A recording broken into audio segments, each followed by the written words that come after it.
Hey guys, இப்போ தான் திருநெல்வேலியிலேருந்து வீட்டுக்கு வந்து ரீச் ஆகியிருக்கேன்.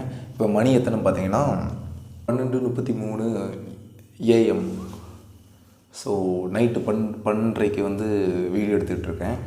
செம்ம டயர்டு. பட் இருந்தாலும் ஏன் இந்த வீடியோ எடுக்கிறேன்னா, ஸோ அவ்வளோ இம்பார்ட்டண்டான ஒரு விஷயம். திருநெல்வேலி இருட்டுக்கடை அல்வா நம்ம வாங்கியாச்சு. தெரியாதவங்க யாரும் இல்லை, திருநெல்வேலிக்கு அல்வா ஃபேமஸ்ன்ட்டு. ஸோ இருட்டுக்கடை அல்வா நாங்கள் போயிட்டு வெயிட் பண்ணி ரொம்ப சமைக்குவோங்க. அந்த வீடியோலாம் நான் மேக் பண்ணியிருக்கேன். நான் அந்த வீடியோ போட்டு விட்றேன். 50-60 பேர் நின்றுருப்பாங்க. ஸோ அதில் வெயிட் பண்ணி அல்வா வாங்கிட்டோம்.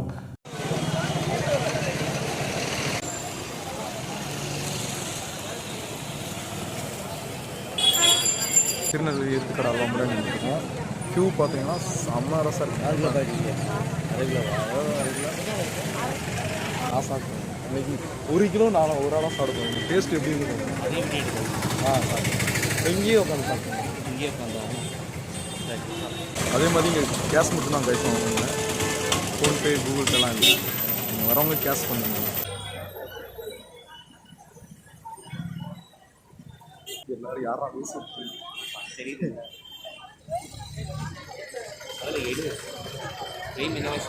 யூடியூப்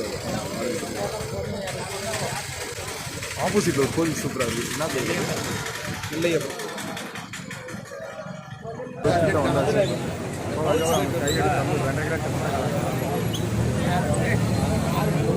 அவர் தான் ஓனரா? இப்போ அவர் தான் நடத்தி பார்த்துக்கிறாரா?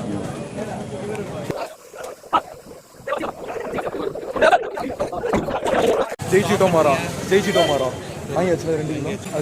அது எப்படி இருக்கு காமிச்சுவோம். இதுதான் உண்மையான இருட்டுக்கடை அல்வா. சாப்பிடலாம். சரி, ஓகே. இந்த அல்வா எப்படிரா இருக்குது, இருட்டுக்கடை அல்வா எப்படிரா இருக்குது அப்படின்ட்டு டேஸ்ட் பண்ணலான்னு தான் இந்த வீடியோ. ஃபஸ்ட்டு வீட்டுக்கு வந்தோடனே இதெல்லாம் டேஸ்ட் பண்ணி இந்த இது எப்படி இருக்குதுன்னு நம்ம பார்க்கணும் அப்படின்றதுக்கு தான் இந்த வீடியோ. ஆக்சுவலாக இதை பற்றி நிறையா மித்து இருக்குது. ஃபஸ்ட்டு வந்து என்ன சொன்னாங்கன்னா, எனக்கு தெரிஞ்சவங்க என்ன சொன்னாங்கன்னா, இருட்டுக்கடை அல்வாவில் வந்து அவங்க 100 கிராம் என்னமோ தான் தருவாங்க ஒரு ஆளுக்கு அப்படின்னு சொல்லியிருந்தாங்க. இலையில போட்டு தான் தருவாங்கன்னு சொல்லியிருந்தாங்க. அண்ட் அது இல்லாமல் 5 மணிலேருந்து 1 மணி நேரத்தில் எல்லாம் க்ளோஸ் ஆகிரும் அப்படின்னு சொல்லியிருந்தாங்க. பட் என்னென்னா, ஃபஸ்ட்டு அது மாதிரி இருந்துச்சுன்னு நினைக்கிறேன். இப்போ வந்து அப்படி இலையிலலாம் போட்டு தரல. எல்லாருக்குமே இது மாதிரி கவரில் பேக் பண்ணி தந்துடுறாங்க. இது 1 கிலோ எவ்வளோன்னா 340 ரூபா. 1 கிலோ 340 ரூபா. அண்டு ஒரு ஆள் 3 கிலோ 4 கிலோ கூட வாங்கிக்கலாம் நான் நினைக்கிறேன். நீங்கள் போனீங்கன்னா கேஷாக மட்டும் தான் கொடுக்க முடியும். ஃபோன்பேவோ இல்லை கார்டோ எதுவுமே ஆப்ஷன் இல்லை. ஒன்லி கேஷ் மட்டும்தான். அதனால் நீங்கள் அங்கே போய் வாங்கணுன்னா கேஷ் கொண்டு போயிருங்க. அதே மாதிரி நம்ம நிறையா அந்த கடைகள்லாம் இருக்கும் தெரியுமா, இருட்டு கடை அல்வான்னு சொல்லிட்டு நம்ம ஊருகளில் கடைகள்லாம் வச்சுருப்பாங்களா, அதெல்லாம் உண்மையான இருட்டு கடை அல்வா இல்லை. ஸோ உண்மையான இருட்டு கடை அல்வா இதுதான், இப்படி தான் இருக்கும். ஸோ அதோட பேக் இப்படி தான் இருக்கும். திருநெல்வேலி போயிட்டு உங்களுக்கு கரெக்டாக அந்த டயத்துக்கு போக முடியலன்னா அவங்களுடைய பிரான்ச் வந்து இன்னொரு இடத்துல இருக்குது. அவங்களே போட்டிருப்பாங்க, மென்ஷன் பண்ணியிருப்பாங்க அந்த போர்டில். 13வது கடையோ சம்திங் போட்டிருப்பாங்க.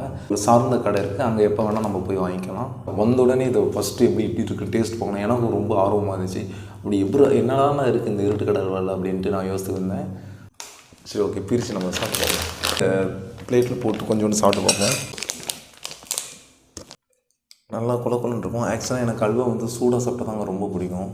இந்த இயரோட என்னோடய பெஸ்ட் அச்சீவ்மெண்ட் என்னன்னு கேட்டிங்கன்னா, இந்த இருட்டுக்கடை அல்வா தான் நான் சொல்லுவேன். சரி, எப்படி இருக்குன்னு பார்ப்போம்.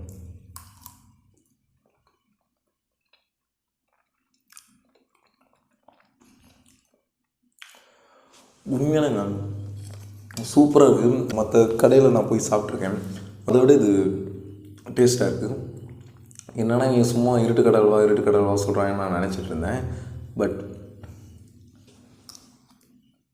அன்றைக்கி நாக்கில் போட்டோன்னே ஆட்டோமேட்டிக்காக அதுவே வலிக்கிட்டு போயிடுது.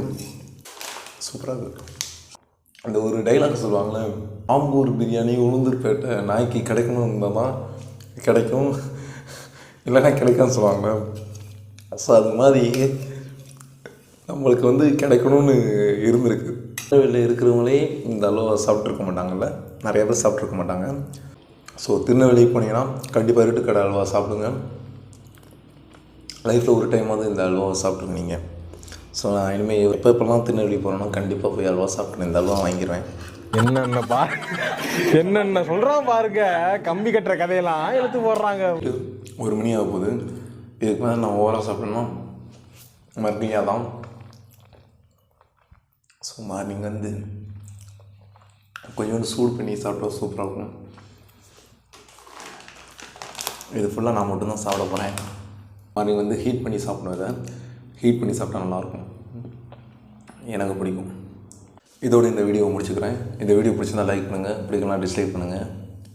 அண்டு சப்ஸ்கிரைப் பண்ணாமல் சப்ஸ்கிரைப் பண்ணுங்கள். இப்போ அங்கே திருநெல்வேலிலாம் போய் இருட்டு கடையில் வாங்கி சாப்பிட்டு அதெல்லாம் ரிவ்யூ பண்ணியிருக்கேன். ஸோ பாவம் பார்த்து சப்ஸ்கிரைப்லாம் பண்ணிக்கோங்க. அடுத்த வீடியோவில் பார்க்குற வரைக்கும் tata bye see you and love you all.